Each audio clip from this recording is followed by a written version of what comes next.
Hello दोस्तों, कहानी की इस नई सीरीज में आप सभी का स्वागत है। आज की इस कहानी का नाम है नौकर से प्यार। यह एक फैमिली स्टोरी है। अगर आपको हिंदी कहानी, मॉरल स्टोरी इन हिंदी या प्यार की कहानी पढ़ने का शौक है तो इस कहानी को पूरा जरूर पढ़ें।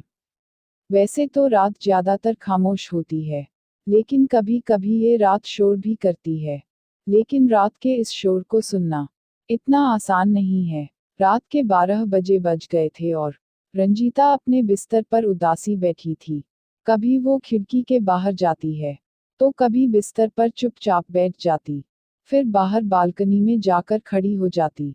उसके हाव भाव बता रहे थे कि वो किसी का इंतजार कर रही थी। रंजीता, क्या बात हो गई आज?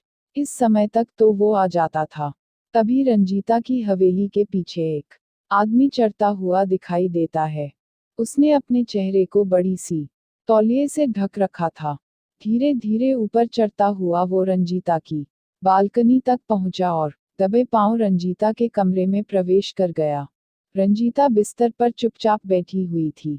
उसने पीछे से उसकी दोनों आंखों को अपने हाथ से ढक लिया और उससे पूछा, मोहन, बताओ कौन? रंजीता ने उसके हाथों को पहले तो प्यार से छुआ और फिर उसे झटकते हुए बोली, रंजीता, 2 दिन हो गए। तुम्हें फुर्सत नहीं है मेरे पास आने की। तुम्हें पता है तुम्हारे बिना मेरी हालत जल बिन मछली की तरह हो गई थी। ये कहकर रंजीता ने उस युवक को गले से लगा लिया। रंजीता की बातों को सुनकर उस युवक ने अपने चेहरे से तौलिया हटाया और फिर कहा, मोहन, आपको पता नहीं है क्या? मालिक ने मुझे 2 दिनों के लिए शहर भेजा था। 2 लाख रुपए की रकम किसी को भिजवानी थी और फिर वहां से कुछ लाना था। रंजीता, क्या लाना था? मोहन, सोने का नेकलेस। आपका जन्मदिन आने वाला है ना?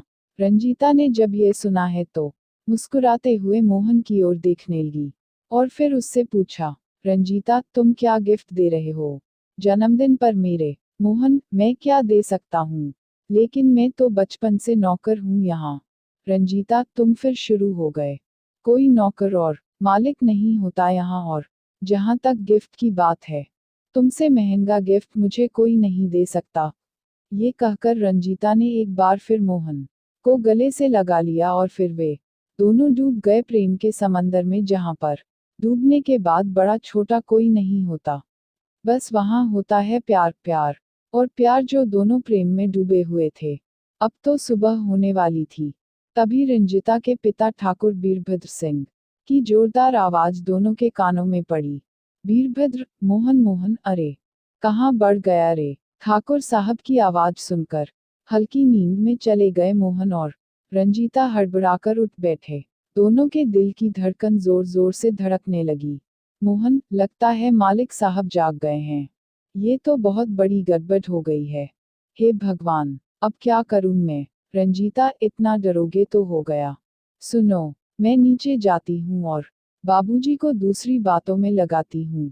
तुम जिस तरह पाइप के रास्ते से आए थे, वैसे ही निकल जाओ और थोड़ी देर बाद बाबूजी के पास आ जाना। रंजीता की बात सुनकर मोहन दबे पांव कमरे से निकल गया। उधर रंजीता सीढ़ियों से उतरकर अपने पिता वीरभद्र सिंह के पास गई। रंजीता, क्या हो गया बाबूजी? अभी तो सूरज भी नहीं निकला और आप मोहन मोहन करने लगे। मोहन के बिना तो आपका काम ही नहीं चलता। वीरभद्र, वो तो है, लेकिन तू आज इतनी जल्दी कैसे जाग गई? 9 बजे के पहले तो तेरी आंख नहीं खुलती, और आज 4:30 बजे ही। तभी वहां पर मोहन आ जाता है। उसे देखकर वीरभद्र सिंह उस पर चिल्लाते हुए कहते हैं, वीरभद्र, अरे कहाँ मर गया था रे तू? तुझे आवाज दे देकर गला बैठ गया मेरा। मोहन, मालिक, वो भैंसिया चिल्ला रही थी, इसलिए उसे चारा देने गया था। वीरभद्र, सुन, तुझे पता है ना आज रंजीता का जन्मदिन है। शाम को बड़ी पार्टी है, कई लोग आएंगे उसमें, और हाँ, पार्टी में वीरपाल जी भी अपने बेटे अंगद के साथ आ रहे हैं। उनका विशेष ध्यान रखना। मैं चाहता हूँ कि रंजीता की शादी अंगद से हो जाए। और हाँ, एक बात और, मालकिन भी राजेश के साथ शहर से आ रही है, तो तू उन्हें लेने दोपहर में स्टेशन चले जाना। मोहन रंजीता के यहाँ नौकर का काम करता है।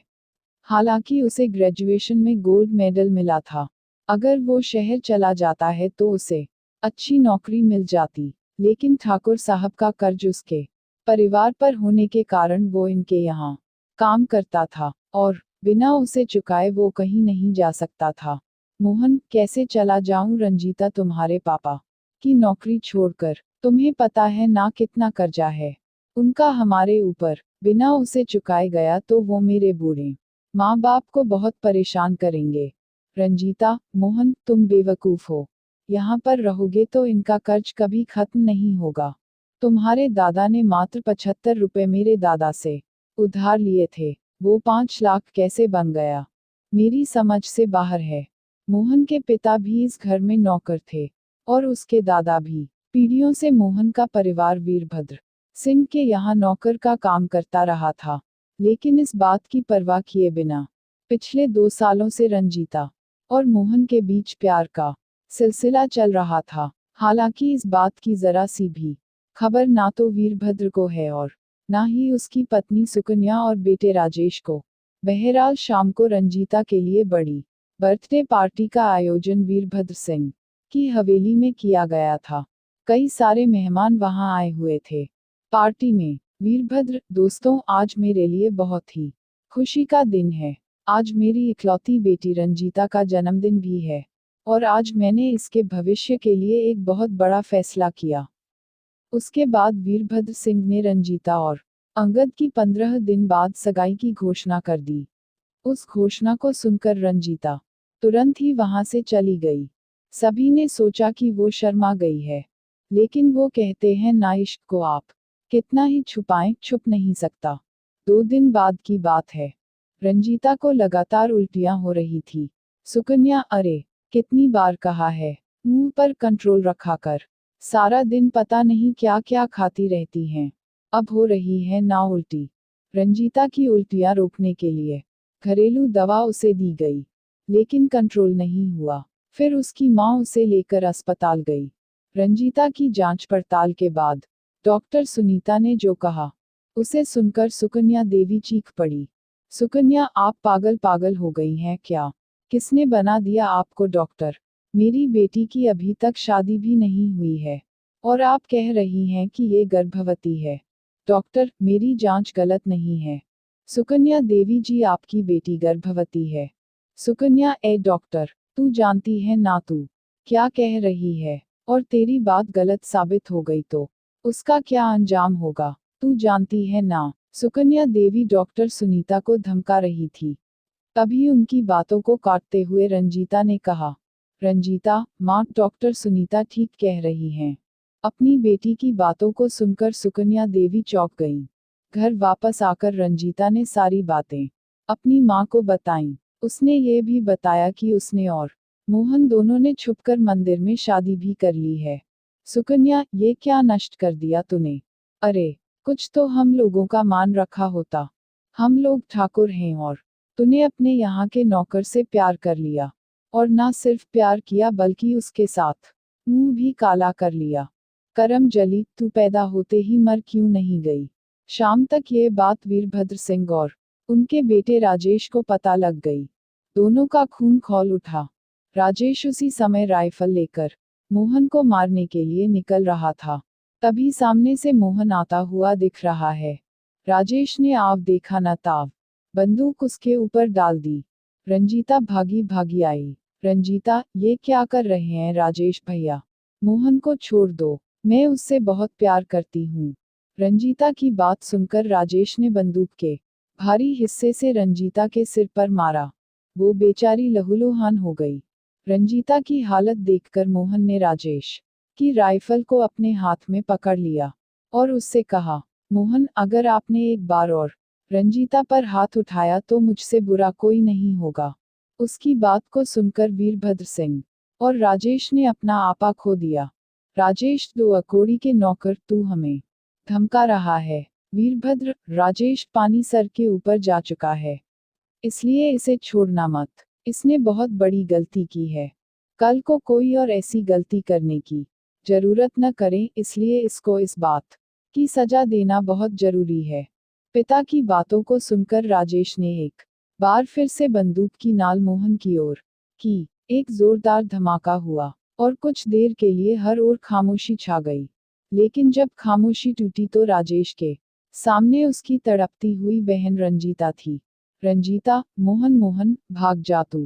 भाग यहाँ से, ये लोग तुम्हें जिंदा नहीं छोड़ेंगे। इन लोगों की नज़र में प्यार की कोई अहमियत नहीं है।